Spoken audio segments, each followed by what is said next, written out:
ಕ್ಷಿಪ್ರ ಬೆಳವಣಿಗೆಗೆ ಸಾಕ್ಷಿಯಾಗ್ತಾ ಇದೆ ರಾಜ್ಯ ರಾಜಕೀಯ. ಫೈನಲಿ ಮಲ್ಲಿಕಾರ್ಜುನ ಖರ್ಗೆ ಅವರನ್ನ ಡಿಕೆಶಿ ಬಣದ ಶಾಸಕರು ದೆಹಲಿಯಲ್ಲಿ ಭೇಟಿ ಮಾಡಿದ್ದಾರೆ.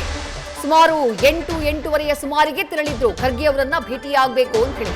ಆ ಸಂದರ್ಭದಲ್ಲಿ ಖರ್ಗೆ ತಮ್ಮ ನಿವಾಸದಿಂದ ಹೊರಟುಬಿಟ್ರು. ಆ ನಂತರದಲ್ಲಿ ವೇಟ್ ಮಾಡಿದ್ದಾರೆ ಮಲ್ಲಿಕಾರ್ಜುನ ಖರ್ಗೆ ಅವರನ್ನ ಮಾತನಾಡಿಸಬೇಕು ಅಂತ ಹೇಳಿ. ಅವರ ಮನೆ ಬಾಗಿಲಿನಲ್ಲೇ ಮಲ್ಲಿಕಾರ್ಜುನ ಖರ್ಗೆ ಅವರು ಈ ಶಾಸಕರು ಹಾಗೆ ವಿಧಾನ ಪರಿಷತ್ ಸದಸ್ಯರನ್ನ ಮಾತನಾಡಿಸಿ ಕಳುಹಿಸಿದ್ದಾರೆ. ಏನ್ ಮಾತನಾಡಿಸಿದ್ದಾರೆ? ನೀವು ಹೊರಡಿ ಬೆಂಗಳೂರಿನಲ್ಲಿ ಮಾತನಾಡೋಣ ಅಂತ ಹೇಳಿ ಮಲ್ಲಿಕಾರ್ಜುನ ಖರ್ಗೆ ಎಲ್ಲರನ್ನೂ ವಾಪಸ್ ಕಳುಹಿಸಿದ್ದಾರೆ. ಡಿಕೆಶಿ ಬಣದ ಶಾಸಕರು ಎಂಎಲ್ಸಿಗಳನ್ನ ಗಮನಿಸ್ತಾ ಇದ್ದೀರಿ. ಡಾಕ್ಟರ್ ಕುಣಿಗಲ್ ರಂಗನಾಥ್ ಸೇರಿದಂತೆ ಹಲವರು ಭಾಗಿಯಾಗಿದ್ರು, ಹಲವರು ದೆಹಲಿಗೆ ಹೋಗಿದ್ರು.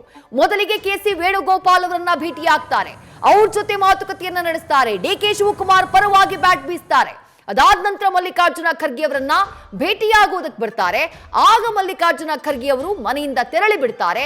ಹಾಗಾಗಿ ಅವರ ಭೇಟಿಗಾಗಿ ವೇಟ್ ಮಾಡ್ತಾರೆ ಈ ಡಿಕೆ ಶಿವಕುಮಾರ್ ಬಣದ ಶಾಸಕರು. ಫೈನಲಿ ಮಲ್ಲಿಕಾರ್ಜುನ ಖರ್ಗೆ ಅವರ ಭೇಟಿ ಆಗಿದೆ.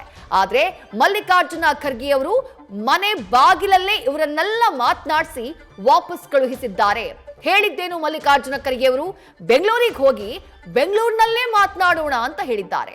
ನಮಗಿರುವಂತಹ ಮಾಹಿತಿ ಪ್ರಕಾರ ನಾಳೆ ಬೆಳಗ್ಗೆ 8:30ಕ್ಕೆ ದೆಹಲಿಯಿಂದ ಹೊರಡ್ತಾ ಇರೋ ಎಐಸಿಸಿ ಅಧ್ಯಕ್ಷ ಮಲ್ಲಿಕಾರ್ಜುನ ಖರ್ಗೆ ಸರಿಯಾಗಿ 11:20ಕ್ಕೆ ಬೆಂಗಳೂರಿಗೆ ಬಂದು ಲ್ಯಾಂಡ್ ಆಗ್ತಾರೆ.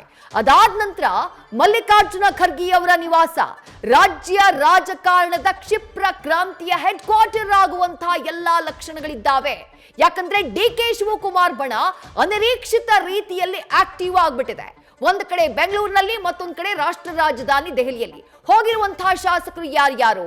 ಗುಬ್ಬಿ ಶಾಸಕ SR ಶ್ರೀನಿವಾಸ್, ನೆಲಮಂಗಲ ಶಾಸಕ ಶ್ರೀನಿವಾಸ್, ಶೃಂಗೇರಿ ಶಾಸಕ ರಾಜೇಗೌಡ, ಆನೇಕಲ್ ಶಾಸಕ ಶಿವಣ್ಣ, ಎಂಎಲ್ಸಿ ರವಿ, ಕುಣಿಗಲ್ ಶಾಸಕ ಡಾಕ್ಟರ್ ರಂಗನಾಥ್, ಕುಡಚಿ ಶಾಸಕ ಮಹೇಶ್ ತಮ್ಮಣ್ಣನವರ್ ಇವರೆಲ್ಲರೂ ಕೂಡ ಮೊದಲಿಗೆ ಕೆಸಿ ವೇಣುಗೋಪಾಲ್ ಅವರನ್ನ ಭೇಟಿ ಮಾಡಿದ್ರು. ಈಗ ಫೈನಲಿ ಹಠಕ್ ಬಿದ್ದು ಮಲ್ಲಿಕಾರ್ಜುನ ಖರ್ಗೆ ಅವರನ್ನು ಭೇಟಿ ಮಾಡಿದ್ದಾರೆ. ಆಗ ಮಲ್ಲಿಕಾರ್ಜುನ ಖರ್ಗೆ ಮನೆ ಬಾಗ್ಲಲ್ಲೇ ಮಾತನಾಡಿಸಿ, ಹೋಗಿರಿ ಬೆಂಗಳೂರಿಗೆ, ನಾನೇ ಬರ್ತೀನಿ, ಅಲ್ಲೇ ಮಾತಾಡೋಣ ಅಂತ ಹೇಳಿ ಕಳಿಸಿದ್ದಾರೆ. 20ನೇ ತಾರೀಕು ಇವತ್ತು ರಾಜ್ಯ ಕಾಂಗ್ರೆಸ್ ಸರ್ಕಾರಕ್ಕೆ 2.5 ವರ್ಷ ತುಂಬಿದಂತಹ ದಿನ. ಇಷ್ಟು ದಿನಗಳ ಕಾಲ ಸೈಲೆಂಟ್ ಆಗಿದ್ದಂತಹ ಡಿಕೆ ಬಣ ಈಗ ಏಕಾಏಕಿ ಫೀಲ್ಡ್ ಇಳಿದಿರೋ ರೀತಿ ಕಾಣಿಸ್ತಾ ಇದೆ.